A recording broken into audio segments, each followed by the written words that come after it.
In the dawn of Arda, when the world was young and the Vala still sang their songs of creation, Sauron, then known as Mairon, stood as a Maya of unparalleled brilliance under the tutelage of Aulë, the smith of the Vala. His form was not yet the towering flame-wreathed terror of later ages, but a radiant being of light and symmetry. His essence woven from the divine fires of Ea. This was his most powerful form, a manifestation of pure creative potential, unmarred by corruption, capable of shaping matter and spirit with a precision that rivaled the Vala themselves. Mairon's mind was a furnace of invention, crafting wonders that echoed Aulë's own works, intricate mechanisms, gemstones that held starlight, and forges that burned with a heat to rival Ainur's flame.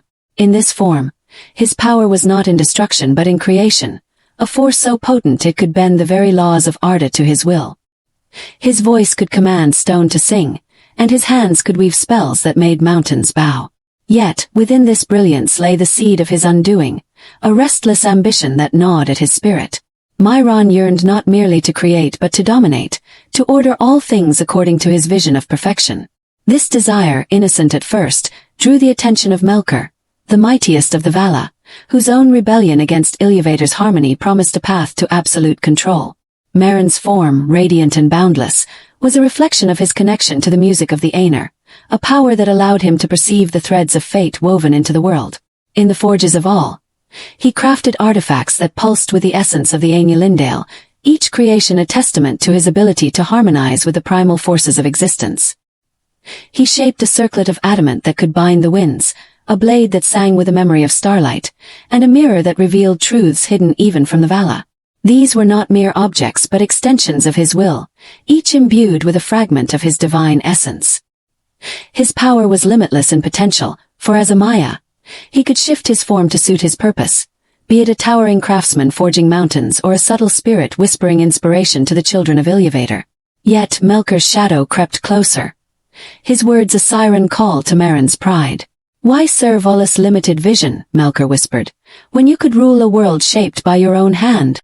The promise of dominion stirred Mairon's heart, and he began to see his creations not as gifts to Arda but as tools for control. His radiant form, once a beacon of creation, began to flicker with a darker flame, one that hungered for power over others rather than harmony with them. The turning point came in the hidden halls of Almarin, where Mairon, still cloaked in his luminous form, met Melkor in secret. The rebellious Vala spoke of a world unbound by Iluvatar's constraints, where Mairon's creations could reign supreme, not as mere works of craft but as instruments of absolute order. Melkor's vision was intoxicating, promising a realm where Mairon's power would not be subservient to all or the other Vala but equal to them, perhaps greater. In this moment, Mairon's form reached its zenith of power, for he stood at the crossroads of divinity and ambition, his essence blazing with the potential to reshape Arda itself. He crafted a final work in his radiant form, a ring, not yet the one, but a prototype of dominion, a band of gold and starfire that could bend the will of lesser spirits. This act was his last as Mairon, the admired, for in forging it, he poured his desire for control into its making, tainting his essence. The ring's creation was a marvel, but it marked the beginning of his fall, as Melkor's influence seeped deeper into his soul. The radiant form, so powerful in its purity, began to feel like a cage to Mairon, its brilliance a reminder of a purpose he no longer served. He swore allegiance to Melkor, taking the name Sauron, and with that choice, his form began to shift, its light dimming as his ambition grew. The transition was not immediate, for even as Sauron, he retained much of his former power. In the wars of the First Age, he wielded his radiant form sparingly, its brilliance now a weapon to dazzle and terrify. He could still craft wonders, but each creation bore the mark of his new master's will. Fortresses like Ungband, weapons of cruel design, and sorceries that twisted the natural order. Yet, the radiant form was ill-suited to the tasks Melkor demanded: domination, fear, and destruction. Its beauty inspired awe, not dread, and its creative power clashed with the chaos Melkor sowed. Sauron began to experiment with new forms, each darker and more imposing, better suited to rule through fear. He took the shape of a great wolf to hunt the children of Iluvatar, a serpent to poison their hopes, and eventually the armored tyrant of the Second Age, cloaked in shadow and flame. Each form sacrificed a fragment of his original power for the sake of control, trading creation for coercion. By the time Melkor, now Morgoth, was cast into the void, Sauron's radiant form was a distant memory, a relic of a self he no longer recognized. He abandoned it not by choice but by necessity, for its purity could not sustain the corruption that now defined him. As he fled into the shadows of Middle-earth, plotting his rise, the radiant form faded entirely, its power too tied to the harmony he had forsaken. In the aftermath of Morgoth's defeat, as the First Age waned and Middle-earth trembled under the weight of its scars, Sauron emerged from the shadows of Angband, no longer the radiant Mairon but a spirit cloaked in darkness and cunning. The radiant form of his Maya days, with its boundless creative power, was now a distant echo, its light extinguished by his allegiance to Morgoth and the corruption that had seeped into his being. Yet, even in this diminished state, Sauron retained a formidable presence. His essence still potent enough to weave spells of deception and command legions of orcs and men. He fled eastward to the wild lands beyond Beleriand, where the eyes of the Vala could not easily follow. There, in the solitude of Middle-earth's untamed reaches, he reflected on the form he had abandoned. The radiant Mairon could have rebuilt the world, crafting realms of order and beauty, but such power was ill-suited to his new purpose, dominion through fear and manipulation. His new forms, whether the dread wolf, the serpent, or the shadowy sorcerer, served his ambition better, allowing him to bend the wills of others without the burden of inspiring hope or awe. Yet, a lingering regret gnawed at him, a whisper of the creator he once was, now buried beneath layers of malice. Sauron's early years in the Second Age were a time of reinvention, as he sought to establish his dominion in a world free of Morgoth's shadow. He took the form of Annatar, the Lord of Gifts, a guise of beauty and wisdom that echoed the radiance of his Maya past but was carefully crafted to deceive. Unlike his original form, which had been a true reflection of his divine essence, Annatar was a mask, a calculated illusion designed to win the trust of elves, particularly those of Eregion. In this form, he appeared as a tall, fair being with eyes that gleamed like starlight and a voice that wove promises of knowledge and power. The elves, led by Celebrimbor, were enthralled, seeing in Annatar a teacher who could elevate their craft to new heights. Sauron, as Annatar, taught them the secrets of ring-making, pouring his knowledge of Aulë's forges into their work. But this was no act of creation for creation's sake. Every lesson was a step toward his ultimate goal, the forging of the rings of power, which would bind their wearers to his will. The radiant form of Mairon could never have achieved such deception, for its purity would have revealed his intent.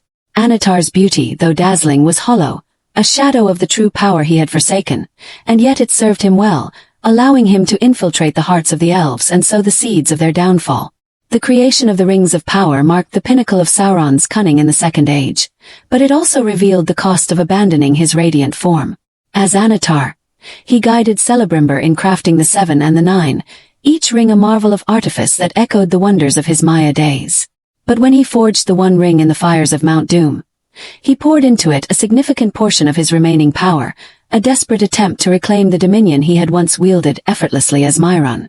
The One Ring was not a creation of beauty but of control, a dark mirror to the radiant artifacts he had once crafted. Its making required him to bind his essence to a physical object, a choice that tethered his power to the material world and further distanced him from the boundless potential of his original form. The radiant Mairon could have shaped Arda with a thought, but Sauron, now dependent on the ring, was diminished. His power concentrated in a single, vulnerable object. When he placed the One Ring upon his finger, he felt a surge of strength, a shadow of his former glory, but it was a hollow victory. The ring amplified his ability to dominate, but it could not restore the creative fire that had once defined him. In his heart, he knew the radiant form was lost forever, its purity incompatible with the corruption that now sustained him. As Sauron's power grew, so did his enemies' resolve. The elves of Eregion, realizing his treachery, hid the three rings, and the men of Numenor rose as a new power in the west. Sauron's Annatar guise was abandoned, and he took on the form of a Dark Lord, a towering figure clad in black armor, wreathed in flame and shadow. This form, fearsome and commanding, was a far cry from the radiant Mairon, but it suited the wars he now waged. In the War of the Elves and Sauron, he laid waste to Eregion, slaying Celebrimbor and seizing the Nine Rings. Yet, even in victory, he felt the weight of his choice. The radiant form had allowed him to create without limit, to shape reality itself, but this new form thrived only on destruction and fear. Each victory came at a cost, draining his spirit further, binding him ever more tightly to the One Ring.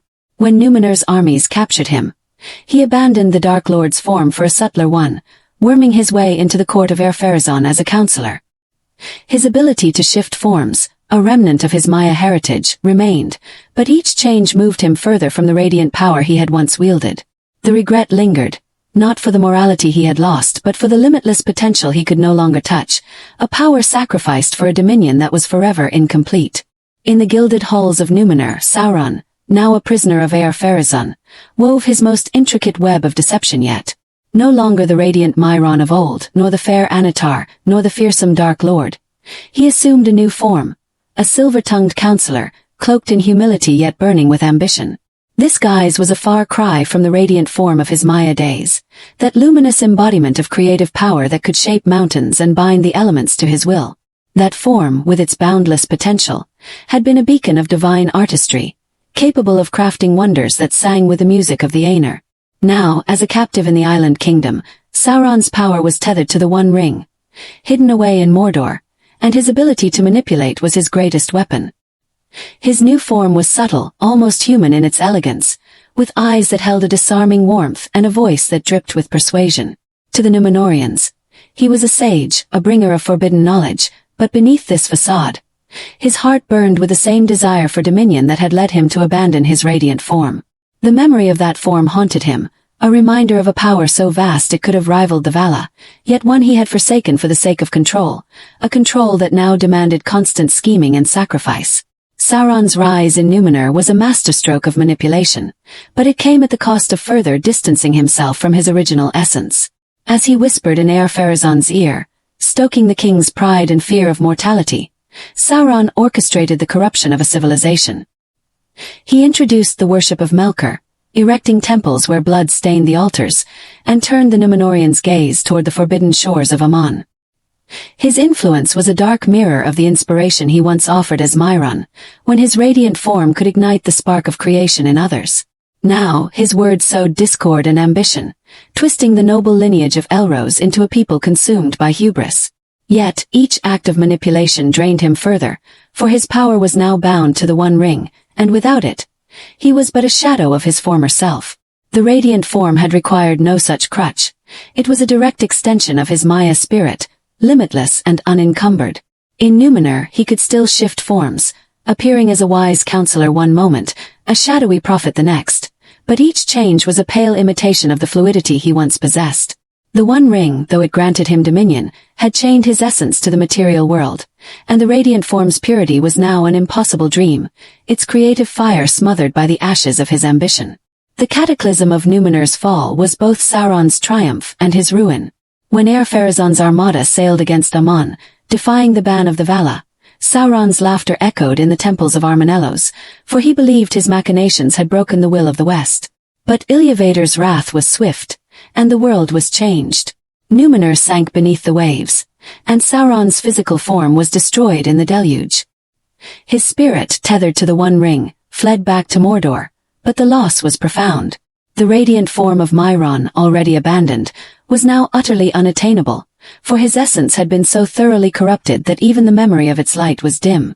In Mordor, he took a new form, a towering figure of iron and flame, the Dark Lord of legend, with the One Ring blazing on his finger. This form was a weapon, designed to inspire terror and command armies, but it lacked the creative potency of his Maya days. Where once he could have forged a new world, now he built only fortresses of stone and armies of slaves. The One Ring amplified his ability to dominate, but it could not restore the radiant form's ability to create without limit. Each act of destruction, each fortress razed, each orc bred, was a reminder of what he had lost. A power that could have shaped Arda in harmony, now reduced to a tool of tyranny. As Sauron rebuilt his strength in Mordor, preparing for the wars of the Last Alliance, he grappled with the finality of his choice. The radiant form had been a gift of his Maya heritage, a direct connection to the divine will of Iluvatar, but he had traded it for the fleeting satisfaction of control. In his moments of solitude, within the dark spires of Barad-dûr, he pondered the irony of his fate. The One Ring, his greatest creation, was a testament to his skill, yet it was a shackle, binding his power to a single point of vulnerability. The radiant Mairon could have crafted 1,000 such rings without diminishing himself, for his power was intrinsic, drawn from the very essence of Ea. Now, every victory required sacrifice, every conquest a further erosion of his spirit. The elves and men of the last alliance marched against him, and though his armies were vast, he knew his radiant form's absence left him incomplete. He could inspire fear but not awe. He could destroy but not create. The radiant form had been abandoned forever, not because he chose to discard it entirely, but because his choices, his allegiance to Morgoth, his crafting of the One Ring, his corruption of Numenor, had burned away the purity that sustained it. As he prepared to face Gil-galad and Elendil, Sauron knew that his power, though great, was a shadow of what it once was, and the radiant form would never return. As the last alliance of elves and men marched upon Mordor, Sauron stood atop the dark tower of Barad-dûr, his form a towering monolith of iron and flame, the One Ring blazing like a star of malice on his finger. This was no longer Mairon, the radiant Maya whose creative power once rivaled the Vala, crafting wonders that sang with the music of the Aenir. That form, luminous and boundless, had been the pinnacle of his strength, capable of shaping reality itself. Mountains raised with a gesture, artifacts forged to bind the elements, and visions woven to inspire the hearts of all who beheld him. Now, his power was concentrated in the One Ring, a creation that, while mighty, was a pale shadow of the radiant form's limitless potential. The ring granted him dominion over the minds of others, amplifying his ability to command and corrupt, but it came at a terrible cost. His essence was tethered to it, and without it, he was diminished, a mere echo of the Maya he had been. As Gil-galad and Elendil led their armies to the slopes of Mount Doom, Sauron felt the weight of his choices. The radiant form, abandoned long ago in his pursuit of control, lingered in his memory as a lost dream, its purity incompatible with the corruption that now defined him. Yet, even as he prepared for battle, a flicker of regret stirred within him, not for the lives he had ruined, but for the power he had sacrificed. The War of the Last Alliance was a crucible that tested the limits of Sauron's new form. Clad in armor that burned with the heat of forges, he wielded the One Ring with devastating effect, his presence a terror that broke the hearts of lesser men. He slew Gil-galad with his own hand, the High King's spear Aeglos no match for the Dark Lord's fury, and Elendil fell beneath his mace, his body broken on the ashen slopes.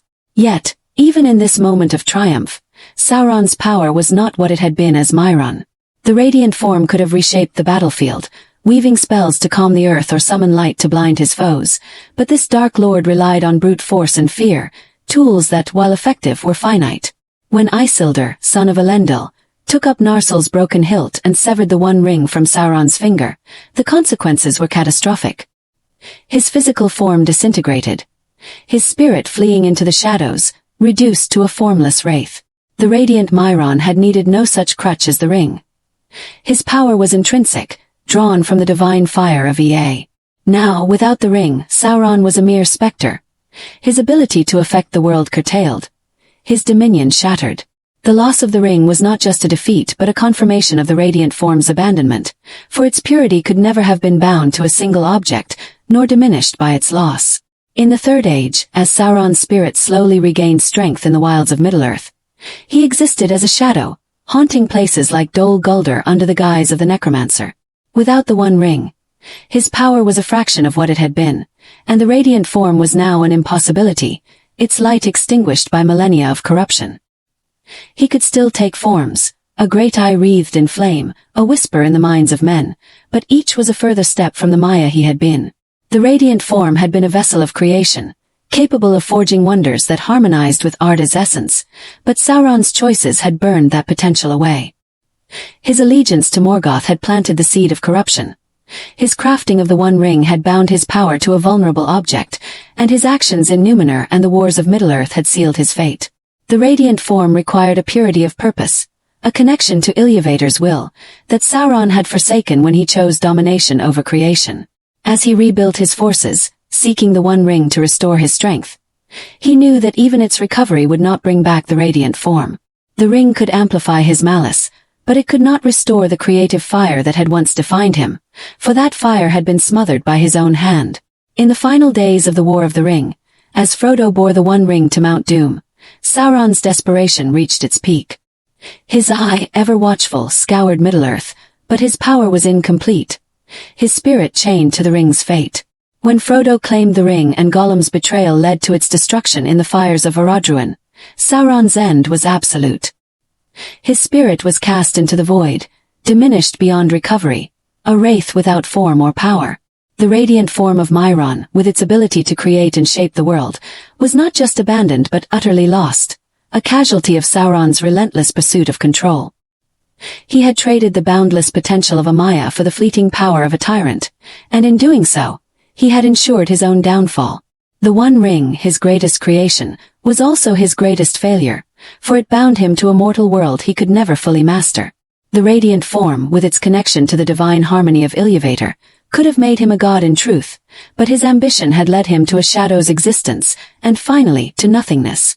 In the end, Sauron abandoned his most powerful form not by a single choice but by 1,000 small ones, each step toward domination a step away from the light that had once defined him, until the darkness claimed him forever.